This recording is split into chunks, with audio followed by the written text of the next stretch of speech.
Joe, sorry it's taken me a few days to get an answer to you, but I really wanted to dig into this here a whole lot and give you a very full explanation as far as I can understand it.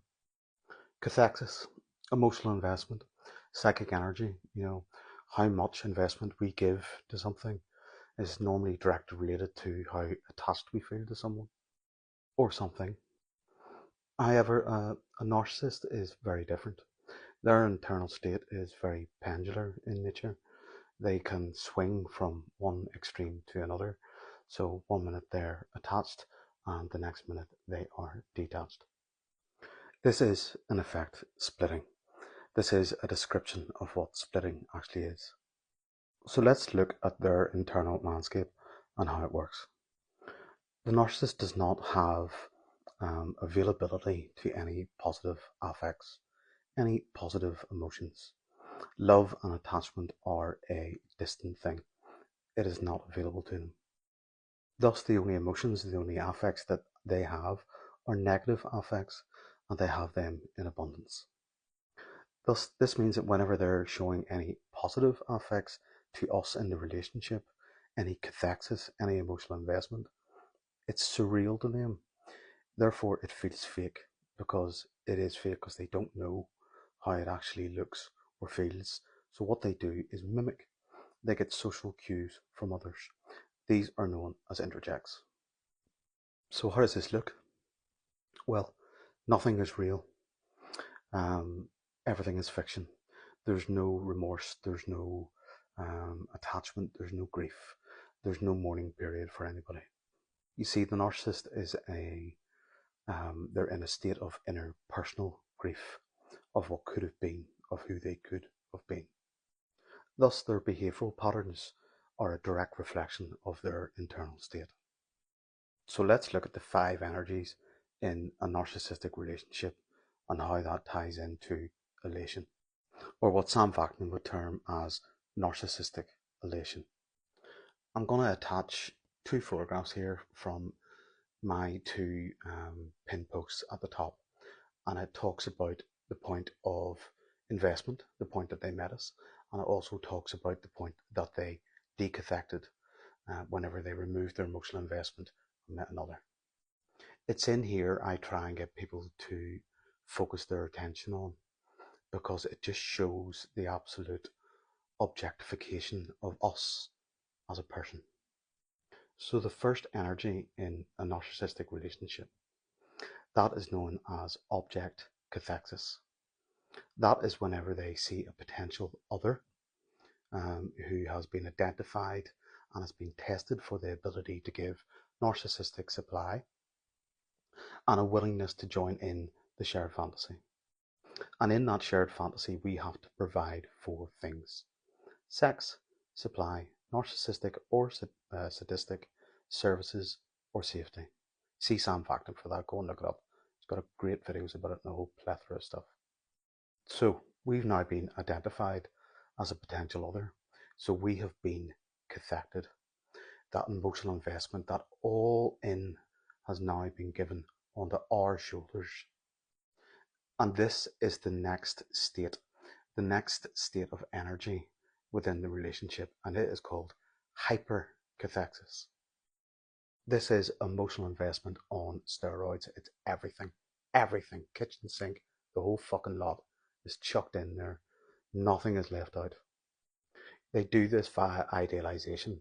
This is sort of rendering us an idealized object. So the more they idealize and the more we shine back through our gaze their aggrandizement, the more their cathexis, their investment becomes hyper, hyper, hyper. It's full on. And this is narcissistic elation. Now, this narcissistic elation has a direct link to the very last energy I'm going to talk about. So number three is hypocathexis, the withdrawal of all energy, that moment when they went completely cold and everything changed. This is all part of the devaluation. This is all part of the move through sort of all their investment now in the internal snapshot that they took of you is one of negativity. It is one of now breaking down that internal snapshot. But there's a caveat here. They can decathect and recathect at will. This explains things like hoovering and the sort of altercations and differences and little breakups that go on within the relationship. And again, this is all reflective of their own internal state. Number 4, the penultimate before the discard. This is decathexis. You have now become decathected. There is a complete withdrawal of any positive energy towards you in the slightest. This is now probably heading into more of the sadistic supply, getting ready for the absolute withdrawal. This is discard. This is an effect when they totally split you black. This is a split completely and utterly away from you. This is black or white time. All good, all bad. Now we're all bad. So let's put this into context. You've been in a relationship with someone, they've probably been talking to others, there's probably another one on the sideline. So now start thinking of the energies that you're not receiving. And finally, the fifth and final energy that happens from love bomb to discard is anti-cathexis.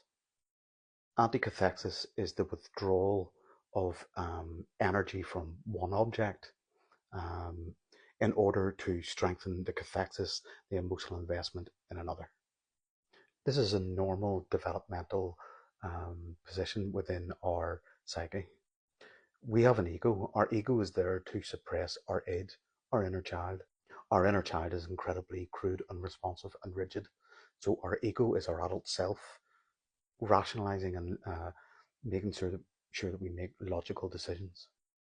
So a narcissist doesn't have an ego. They don't have a constellated ego. What they have are interjects. We have interjects from other people. These are persecutory objects. These are objects that internally destroy them, and you have now become one of them. So the anticathexis, the internal energy that they have going on, this is all going on within their own internal landscape. None of this is being externalized. So this is an attempt to suppress and block the voices from the internalized persecutory object, which is now you. So how does this relate to elation and the next object? Well, the next object will either be the absolute opposite of you, or it will be completely and utterly recognisant of you. So this is an attempt to negate or deflect any remnants of you, any of your negative voice. This is them finding somebody who can replace that internally. They're going to internalize this next object, and they're now going to use that object inside of them, and they're going to attack the persecutory object that now exists inside of them that used to be idealized. However, the idealized version of you does not die, it now becomes dormant. Hence why it can be recathected at any time. Their choice in the next target is not random at all, it is completely and utterly deliberate. It is related directly to you, either in opposition or a direct reflection. This is why the next partner can be a total fucking shock. So anticathexis is about replacing the internal object with another. It's a redirection of energy into a new cathected object. This new idealized object replaces the old idealized object of you. Your persecutory object remains in place, with your old idealized object remaining dormant. The dormant old idealized version of you now colludes and collaborates to attack the persecutory object that is now you. In essence, this is the narcissist investing energy in themselves via external objects, a form of autoeroticism, a way to be aroused by themselves, narcissistic libido. This is the false self. It's the single point of reference for all their behavior. It's the replacement of the ego.